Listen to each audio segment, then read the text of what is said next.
subscribe, share, like, and comment. Dan jangan lupa nyalain loncengnya. Terima kasih.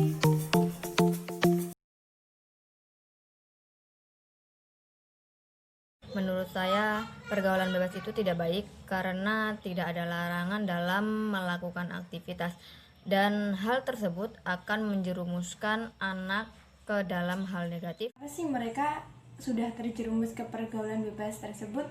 Ada beberapa faktor, contohnya seperti orang tuanya atau tidak memberikan perhatian kepada. Oke teman-teman, di video kali ini saya tertarik untuk membahas bagaimana cara menghindari pergaulan bebas pada remaja. Karena kalau kita perhatikan dan kita lihat di sekeliling kita, sebenarnya pergaulan bebas ini sudah banyak terjadi di lingkungan kita. Bahkan tak jarang kita menemui kasus hamil di luar nikah. Nah, kenapa sih ini bisa terjadi gitu kan? Saya pribadi, saya merasa miris, saya merasa sedih. Kenapa ini terjadi pada remaja-remaja kita saat ini? Sebenarnya kalau kita ketahui dampak dari pergaulan bebas ini sangat dirugikan, yaitu kita sebagai perempuan. Pertama, rasa malu. Nah, ini tidak bisa kita tutupi. Kita akan menerima banyak cibiran dari masyarakat, dari sana sini. Dari itu sudah pasti terjadi. Yang kedua, tanggung jawab kita menjadi semakin besar. Kenapa saya bilang besar? Karena yang seharusnya di usia remaja kita masih senang-senang, kita masih main-main sama teman-teman. Nah, ini kita harus menjadi seorang ibu, dan tugas seorang ibu itu bukanlah suatu pekerjaan yang mudah.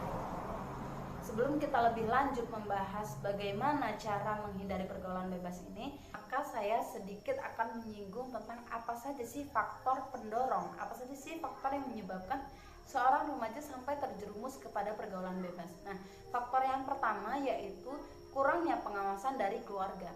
Kurangnya kontrol sosial, terutama dari keluarga, biasanya membuat seorang anak ini merasa dirinya bebas melakukan sesuatu hal yang dianggap benar, tanpa adanya bimbingan tentang sesuatu hal yang benar maupun yang salah.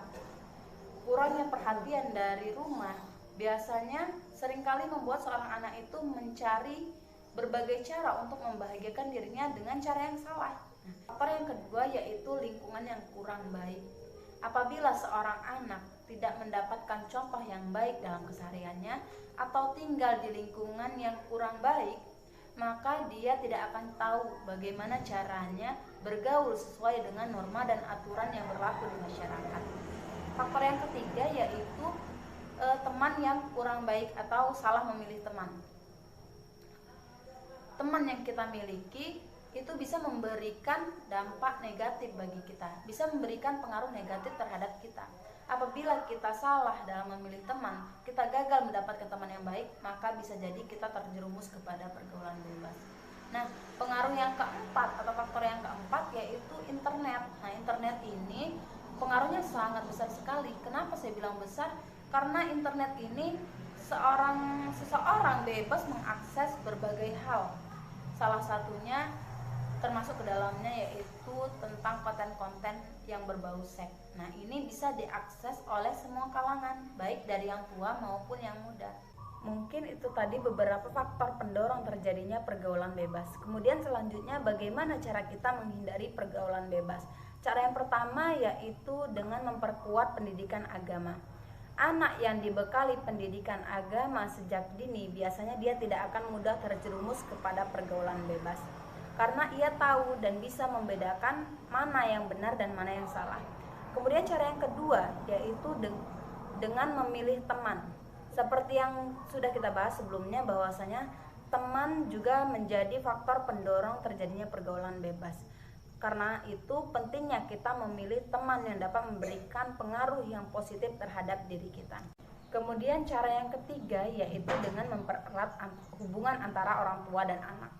Kedekatan hubungan antara orang tua dan anak yang erat biasanya secara tidak langsung akan memberikan pengawasan yang lebih baik terhadap anak. Selanjutnya yaitu yang keempat, menghindari lingkungan yang tidak kondusif. Setelah keluarga, tempat bersosialisasi anak yaitu lingkungan. Jika anak terbiasa dengan lingkungan yang positif, maka dia akan mendapatkan contoh-contoh yang positif. Begitupun sebaliknya, jika anak terbiasa di lingkungan yang negatif, maka dia akan mencontoh hal-hal yang tidak baik atau negatif. Nah, yang terakhir yaitu membatasi kegiatan di luar rumah. Terlalu banyak waktu yang digunakan untuk melakukan kegiatan di luar rumah yang kurang bermanfaat, itu bisa menjadi peluang masuknya pengaruh buruk ke dalam diri kita. Oke, itu tadi beberapa cara bagaimana kita menghindari pergaulan bebas. Saya ingatkan sekali lagi, jangan lupa di subscribe. Terima kasih. Wassalamualaikum warahmatullahi wabarakatuh.